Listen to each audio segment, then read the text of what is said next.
Halo adik-adik semua, jumpa lagi dengan Pak GS. Kali ini kita akan membahas tema 2, subtema 3, pembelajaran 4 dari halaman 122 sampai dengan 129. Di awal pembelajaran, kita disajikan bacaan berjudul Mengapa Persatuan dan Kesatuan Penting untuk Kesejahteraan Umum, yang berisi mengenai pentingnya menjaga persatuan dan kesatuan untuk menciptakan suasana rukun, tertib, dan aman guna mendukung pelaksanaan pembangunan dan meningkatkan kesejahteraan rakyat. Kalian baca dengan teliti ya. Kemudian kita diminta untuk melengkapi peta pikiran berdasarkan bacaan tersebut. Di sini Pak Kias jawab, apa modal utama dalam mencapai masyarakat sejahtera? Mengapa persatuan dan kesatuan penting untuk kesejahteraan umum? Siapa yang wajib menjaga keutuhan NKRI? Bagaimana cara memelihara ketertiban? Kapan kita harus menjaga persatuan dan kesatuan? Dan di mana kita harus menjaga persatuan dan kesatuan? Kemudian kita diminta menulis buku mini tentang contoh dan manfaat persatuan dan kesatuan. Juga kita bisa menyertakan gambar yang sesuai dengan tema. Di sini Pak GS contohkan seperti ini. Gambarnya Pak GS beri contoh beberapa yang sesuai. Kalian bisa pause videonya untuk membaca lebih teliti. Jika ada pertanyaan silahkan ditulis di kolom komentar. Serta silahkan kalian buat versi kalian sendiri ya. Selanjutnya kita dihadapkan sebuah kasus. Dari total 30 buku mini, 14 dibuat oleh laki-laki dan 16 dibuat oleh perempuan. Pertanyaannya, berapa persen buku mini yang diselesaikan siswa perempuan dan berapa persen yang diselesaikan oleh laki-laki? Persentase merupakan bagian dari keseluruhan. Kita melihat keseluruhan tersebut sebagai 100%. Misal di sini ada 30 siswa, maka 30 siswa tersebut sama dengan 100%. Maka persentase perempuan adalah 16 per 30 dikali 100% sama dengan 53,3%. Dan persentase laki-laki adalah 14 per 30 dikali 100% sama dengan 46,67%. Kemudian soal berikutnya di halaman 126, Edo membeli donat 1 losin dengan rasa yang berbeda, yaitu 2 rasa stroberi, 3 rasa coklat, 6 rasa mocha, dan 1 rasa keju. Berapa persentase masing-masing rasa?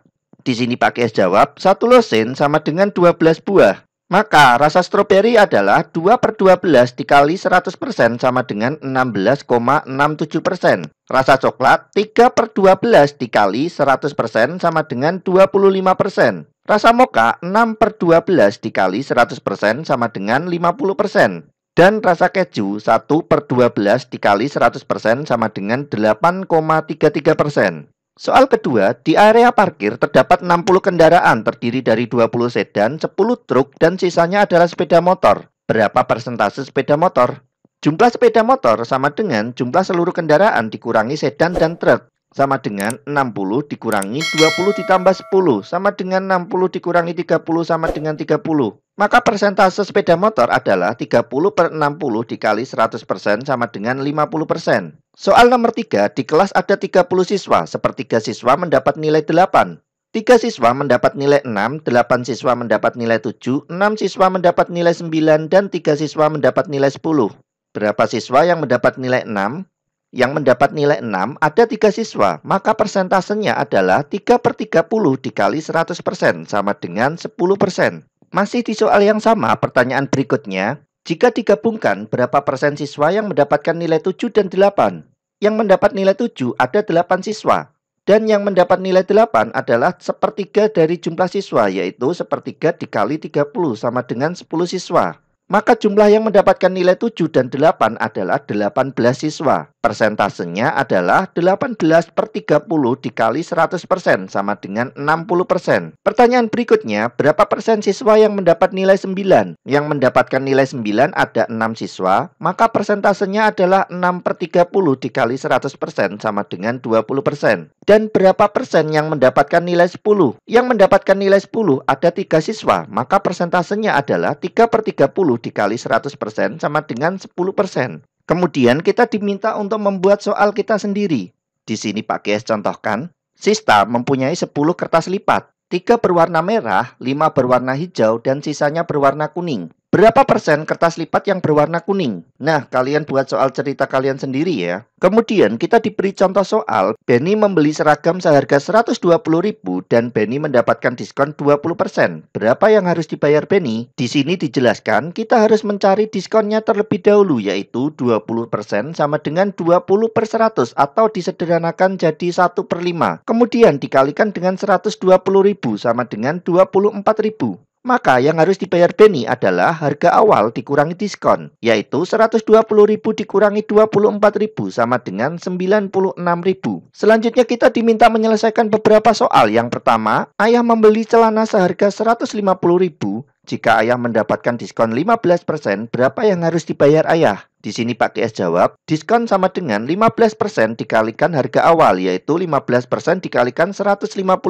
Sama dengan 15 per 100 dikali 150.000. Sama dengan 15 dikali 1.500 sama dengan 22.500. Maka, harga yang harus dibayar ayah adalah harga awal dikurangi diskon. Sama dengan 150.000 dikurangi 22.500. Sama dengan 127.500. Pertanyaan kedua, Dayu memesan tiket dan mendapatkan diskon 25%. Jika harga normal tiket adalah 600.000, berapa yang harus dibayar Dayu setelah diskon? Diskon sama dengan 25% dikali 600.000 sama dengan 25 per 100 dikali 600.000 sama dengan 25 dikali 6.000 sama dengan 150.000. Maka yang harus dibayar Dayu adalah harga awal dikurangi diskon sama dengan 600.000 dikurangi 150.000 sama dengan 450.000. Pertanyaan ketiga, Udin membeli krayon dan mendapat potongan 12.000. Jika harga krayon sebelum diskon adalah 36.000, berapa persen Udin mendapat potongan? Persentase diskon sama dengan harga diskon dibagi harga awal dikali 100%. Sama dengan 12.000 dibagi 36.000 dikali 100%. Sama dengan 1/3 dikali 100%. Sama dengan 33,33%. Maka Udin mendapatkan potongan sebesar 33,33%. Terakhir, di halaman 129 kita diminta membuat soal mengenai persentase. Di sini Pak GS contohkan, Nikita membeli sepatu seharga Rp200.000. Ternyata setelah dipotong diskon, Nikita hanya membayar Rp180.000. Berapa persen diskon yang diperoleh Nikita? Dan ini adalah jawabannya. Silakan kalian buat soal cerita kalian sendiri ya. Jika ada pertanyaan, silakan ditanyakan di kolom komentar. Cukup sekian pembelajaran bersama Pak GS kali ini dan sampai jumpa di pembelajaran selanjutnya.